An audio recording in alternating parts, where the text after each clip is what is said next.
இன்னைக்கு ரொம்பவே யூஸ்ஃபுல்லான இன்ஃபர்மேஷன் தான் ஷேர் பண்ண போகிறேன். யூஏல இருக்கிறவங்களுக்கெல்லாம் என்ன பிராண்ட் ரைஸ் யூஸ் பண்ணலாம் அப்படிங்கிற பெரிய கன்ஃபியூஷனே இருக்குது.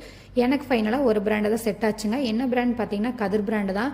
லுல்லுல கிடைக்கும். கதிர் பிராண்டில் பொன்னி அரிசி, பச்சரிசி, இட்லி அரிசி எல்லாமே சூப்பராக இருக்கும். இட்லி மாவு அரைக்கிறதுக்கு ரேஷியோ சொல்கிறேன். 4 டம்ளர் அரிசிக்கு 3/4 டம்ளர் வெள்ளை உளுந்து எடுத்திருக்கேன். உளுந்து என்ன பிராண்டு வேணால் இருக்கலாம். 1 ஸ்பூன் வெந்தயம், 1 டம்ளர் மாவு ஜவ்வரிசிங்க. இது எல்லாமே ஊற வச்சு ஒன்றாவே அரைச்சி எடுத்துக்கலாம். நான் மிக்சியில் தான் அரைச்சி எடுத்துருக்கிறேன், கிரைண்டரில் இல்லைங்க. மாவு ரொம்ப சூப்பராகவே புளிச்சு வந்துருச்சு. தேவையான அளவு உப்பு ஆட் பண்ணிவிட்டு நல்லா கலக்கி இட்லி ஊற்றி வச்சுட்டேன். இட்லி பார்த்திங்கன்னா நல்லா வெள்ளை வெள்ளையேன்னு மல்லிப்பூ மாதிரியே வந்திருக்கு. இதுக்கு என்ன சீக்ரெட்னா ஜவ்வரிசி தாங்க. கல்யாண வீட்டில் இட்லி மல்லிப்பூ மாதிரி டேஸ்ட்டாக இருக்குல்ல, அதுக்கு சீக்ரெட் இந்த ஜவ்வரிசி தாங்க.